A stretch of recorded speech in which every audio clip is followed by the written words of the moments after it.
نحمدہ ونصلی علی رسولہ الکریم اما بعد اعوذ باللہ من الشیطان الرجیم بسم اللہ الرحمن الرحیم۔ السلام علیکم۔ ہم نے شروع کیا ہے مفتی محمد تقی عثمانی کا اردو ترجمہ قرآن کا اور مختصر تشریح۔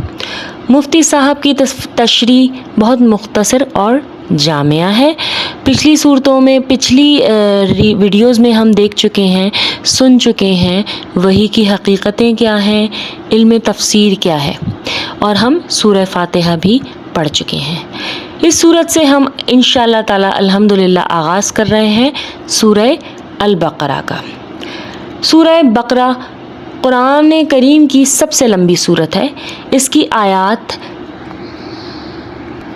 میں گائے کا ذکر ہے، واقعہ ہے جسے ذبح کرنے کا بنی اسرائیل کو حکم دیا گیا تھا، اس لیے اس سورہ کا نام سورہ بقرہ ہے۔ بقرہ کہتے ہیں گائے کو، عربی میں گائے کو کہتے ہیں۔ سورت کا آغاز اسلام کے بنیادی عقائد یعنی توحید، رسالت اور آخرت کے بیان سے ہوا ہے۔ اس زمن میں انسانوں کی 3 قسمیں ہیں، یعنی مومن، کافر اور منافق۔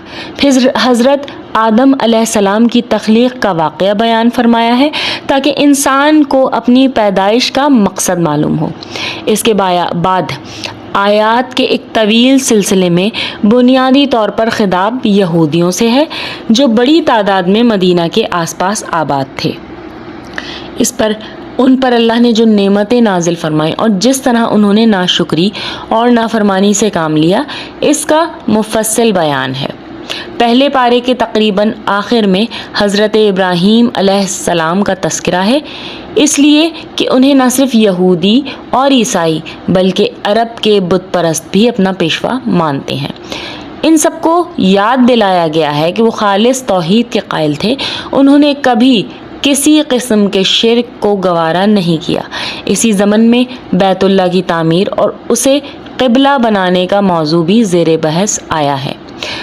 دوسرے پارے کے شروع میں اس کے مفصل احکام بیان کرنے کے بعد سورت میں مسلمانوں کی انفرادی اور اجتماعی زندگی سے متعلق بہت سے احکام بیان فرمائے ہیں، جس میں عبادت سے لے کر معاشرت، خاندانی امور اور حکمرانی سے متعلق بہت سے مسائل بیان کیے گئے ہیں۔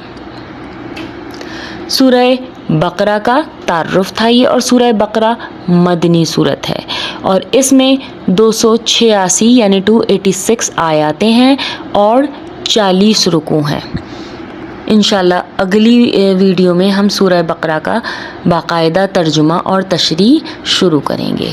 جزاکم اللہ خیرا کثیرا فی الدنیا والآخرہ۔ السلام علیکم ورحمۃ اللہ وبرکاتہ۔